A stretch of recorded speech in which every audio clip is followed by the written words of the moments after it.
Hi, my name is Gibson, and I'm the creator of the Personal Development School. This is your daily breakthrough video, and in this video, I'm going to talk to you about how childhood trauma can affect your parenting as a fearful avoidant attachment style.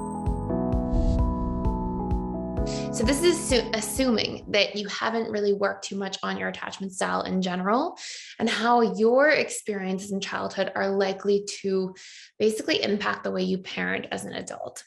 So the very first one is fear of surrendering control of your own life.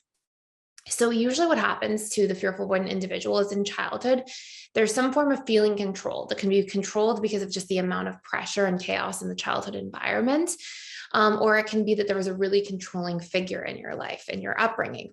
And so what ends up happening is as an adult, you become the controller of your own life. This is for two reasons. This is A, because it's your subconscious comfort zone to be controlled. So you start controlling yourself. And for a lot of fearful avoidance, this looks like controlling the itty bitty details of things with checklists, to-do lists, just structure, routine, wanting to be in control completely of how you spend your time.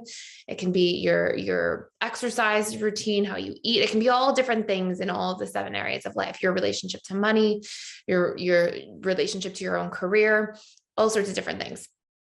And so the other major cause for this too is beyond it being a subconscious comfort zone. It's also a way of like trying to take your power back from those experiences in childhood by you being the one to control so nobody else can.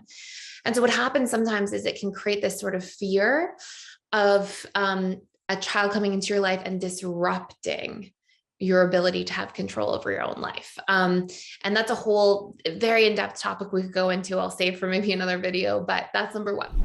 Number two, some of that control can actually sort of spill out, and there is a chance that you might be a slightly controlling parent as well.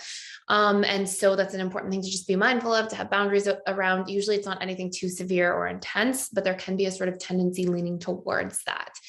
Number three, high expectations of your kids. If you do not program the extreme expectations that you have in the relationship to yourself, and those are likely to spill over onto others, maybe not pervasively. And same for number two, it's because you don't want to show up this way a lot of the time and you're aware of it. You'll be able to reel it in, but these will be things that are subconscious programs. At the moment you're on autopilot or not paying attention, you're likely to sort of lean in that direction.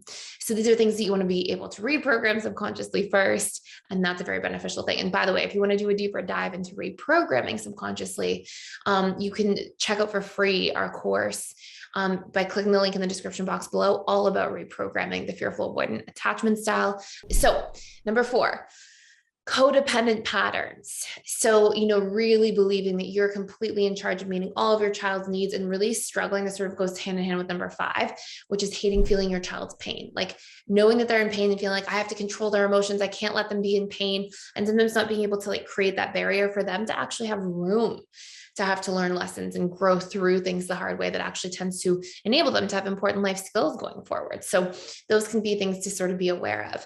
Number six, hyper overprotectiveness at times. Fearful avoidants tend to be quite protective of others, and especially people they really love. And so sometimes you can be a very, very protective parent. And this is an important thing to note because that might be something really important in many ways, but obviously in extremes, things can become toxic and it can feel like there's too much of something, or sometimes we can enable people not to have to learn to protect themselves in certain ways and set their own boundaries and things like that. Number seven, hypervigilance, being super attuned to everything your children do, say, think, feel, changes in their body language, tone of voice, all those different things.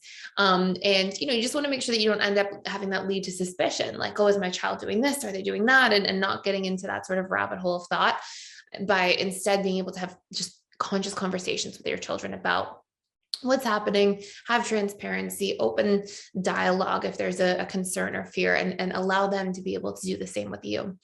Number eight, disrespecting children's boundaries by accident. Again, that can come with some of that like control, the hypervigilance, the hyperprotectiveness, the codependency. All these things are sort of like ingredients that can create an accidental disrespect of someone else's boundaries. And number nine, a little bit of emotional volatility, if not worked on. Usually fearful avoidant parents are so loving towards their kids, but you have to remember things that are not healed within you are likely to spill over onto the people we love most. So just important things to keep in mind long term. Hopefully this video made a lot of sense. Again, if you want to check out for free our courses into reprogramming your fearful avoidant attachment style, or into your handbook of your subconscious mind, how it works, key features, click the link in the description box below. And when you join for free, you can just search in the dashboard for those course names. It'll pull up keywords. You'll be able to click right on that course and get your journey started, print off the workbook, have access to all these resources and supportive tools for you on your journey. Thank you, and I will see you in tomorrow's video.